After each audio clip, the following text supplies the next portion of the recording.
Selamat pagi, salam dahsyat, luar biasa. Jumpa lagi bersama Naked Trader 21. Saya Joko Cahyoadi. Pagi kali ini sahabat, saya ingin mengulas pertanyaan dari sahabat trader mengenai, ini pengetahuan umum ya, perbedaan apa sih Pak? Saya bingung perbedaan yuan dengan renminbi ya. Terus kemudian apa sih juga pengaruhnya sebenarnya mata uang China ini? Nah, sahabat trader, sebelum saya mengulas lebih jauh, tentunya selalu izinkan saya untuk memberi salam, memberi hormat kepada sahabat-sahabat trader, juga sahabat YouTuber di seluruh Nusantara. Mudah-mudahan di kesempatan pagi kali ini, Anda semua dalam kondisi berbahagia dan luar biasa.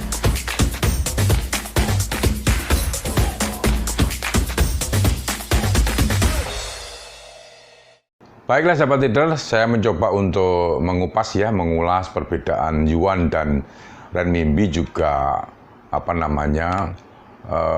mengenai apa sih efeknya ya. Pernahkah Anda merasa bingung pada istilah tersebut ya, dengan mata uang China yang kadang disebut yuan, tapi di lain waktu juga ditengarai sebagai renminbi. Di sini kita akan membahas ya perbedaan yuan dan renminbi. Berikut juga saya akan mengulas mengenai peran renminbi di kancah internasional. Sahabat trader, yuan dan renminbi ini mulai sering muncul dalam pemberitaan akhir-akhir ini ya, terkait mata uang China. Bank Sentral Cina ya telah mendevaluasi mata uang pada bulan Agustus tahun 2015. Dampaknya pasar-pasar saham Asia dan Eropa pun juga bertumbangan saat itu.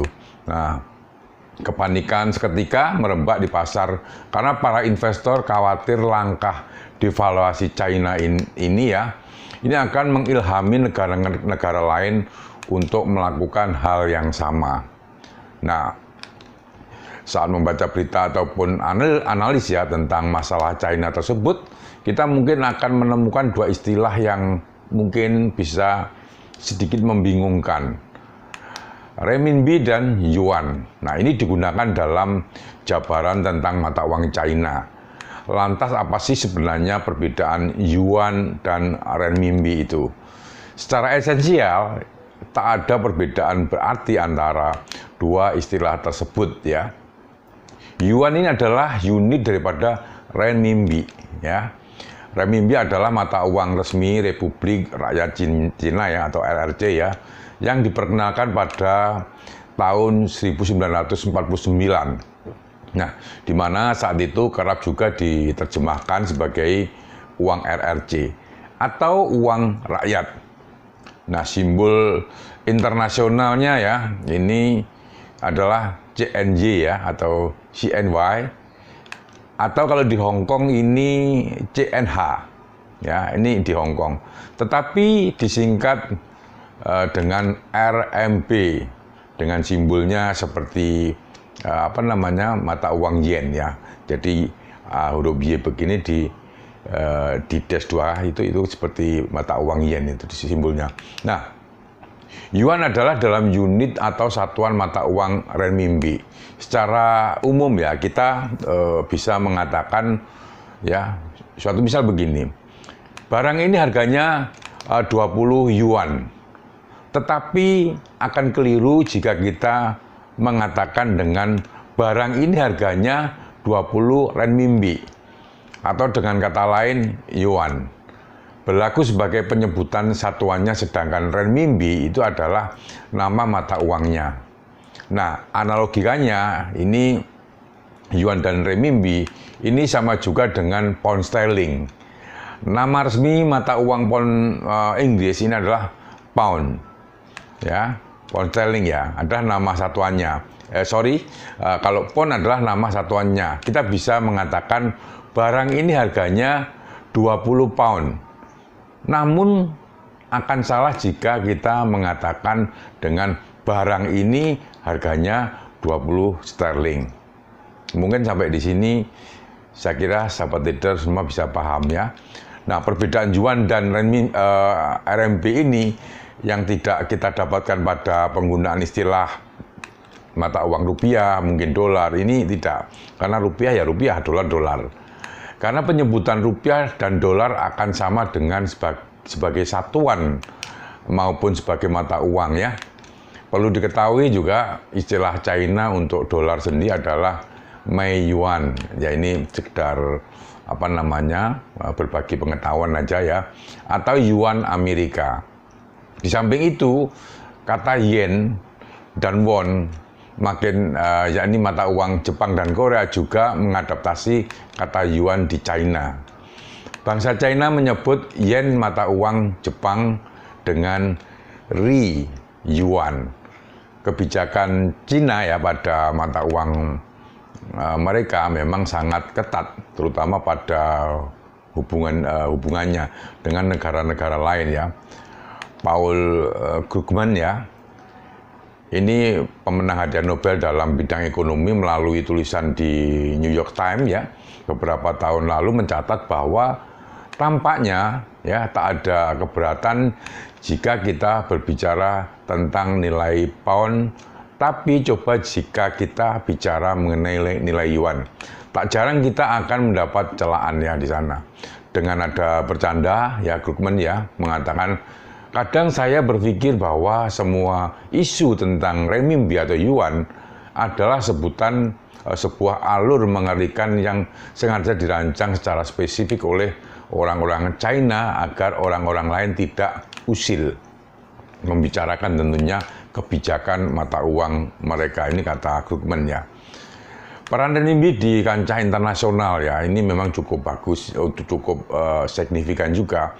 Seperti halnya sekarang di Indonesia dengan Cina ini memutuskan untuk menggunakan mata uang lokal pembayarannya ya, tidak lagi menggunakan dolar. Dari segi ukuran dan dinamika perekonomian RRC ya, memang lebih unggul dibandingkan dengan perekonomian negara-negara berkembang. Nah, China sendiri telah menjadi negara perekonomian terbesar kedua dunia setelah Amerika dan memiliki kontribusi tentunya terbanyak dalam pertumbuhan global. Nah, ini cukup memang berpengaruh atau mempengaruhi perekonomian dunia, apalagi di Asia juga. Jadi jika pertumbuhan China terus menunjukkan angka yang memuaskan, bukan tak mungkin China akan menggantikan kedudukan Amerika di peringkat pertama. Ini rasanya juga mulai berangsur-angsur China mendominasi tentang perekonomian ya. Baik nilai perdagangan antara China dengan Amerika, ini China lebih unggul ya. Hal ini pula yang terus memicu spekulasi bahwa renminbi akan segera menjadi salah satu mata uang internasional.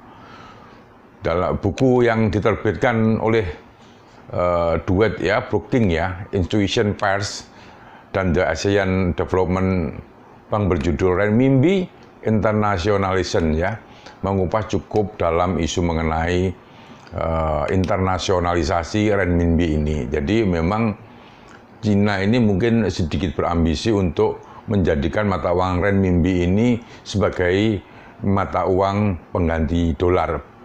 Nah, melalui sebuah penelitian ya, yang mengkaji isu-isu finansial dan moneter yang berkorelasi dengan internasionalisasi mata uang, ya mata uang. Buku tersebut menekankan sejumlah dasar di mana komunitas internasional hendaknya menyikapi RRC sebagai sumber likuiditas global. Nah, akan tetapi menjadi renminbi sebagai mata uang global akan membutuhkan hal-hal khusus yang tentunya harus dipenuhi, seperti penyeimbangan ekonomi China, yaitu sendiri ya, tentunya meliputi hal tersebut. Kemudian pengembangan pasar finansial dengan membukanya secara luas ke seluruh penjuru dunia, serta lebih lebih fleksibel lagi ya nilai tukarnya. Nah, para editor ya di buku Renminbi Internationalization ini ya, ini ya ini Berry ya dan Masahiro Kawai ya mencuplik bahwa dunia menyambut kebangkitan RRC sebagai sumber likuiditas global. Setelah lebih dari setengah abad, dolar Amerika berperan menjadi sumber likuiditas. Dengan tentunya obligasi-obligasi pemerintah Amerika yang menjadi satu-satunya pasar finansial terbesar dan paling likuid di dunia. Sudah saatnya mungkin ya sumber likuiditas internasional lainnya dikembangkan sebagai suplemen bagi Amerika Serikat dan dolarnya tentunya. RRC dengan RMB-nya ini yang jelas bisa menjadi kandidatnya. Oleh sebab itu ya, globalisasi di masa depan bisa mendukung upaya RRC untuk menginternasionalisasi RMB atau renminbi. Tentu jika sudah demikian, maka internasionalisasi ya, renminbi akan memungkinkan RRC untuk menjadi mensuplai alternatif aset-aset aman di negara-negara di dunia di mana ya perusahaan-perusahaan rumah tangga, bank-bank sentral bisa memarkirkan simpanan mereka ya, tentunya seperti itu. Selain itu, mereka juga bisa menjadi penyumbang ya likuiditas saat dibutuhkan. Baiklah sahabat trader, itu yang menjadi sharing saya di pagi hari ini bagi sahabat trader yang menanyakan grup WA ya dan live trade saya. Silakan juga yang ingin diskusi secara private untuk add WA saya di description ya. Dan juga tentunya bagi sahabat-sahabat yang belum subscribe, silahkan subscribe dan jangan lupa ya tekan lonceng agar Anda mendapatkan notifikasi terupdate dari Naked Trader 21. Tentunya bila mana Anda menyukai topik-topik bisnis, investasi, dan perdagangan valuta asing. Terima kasih, selamat pagi, salam dahsyat, luar biasa.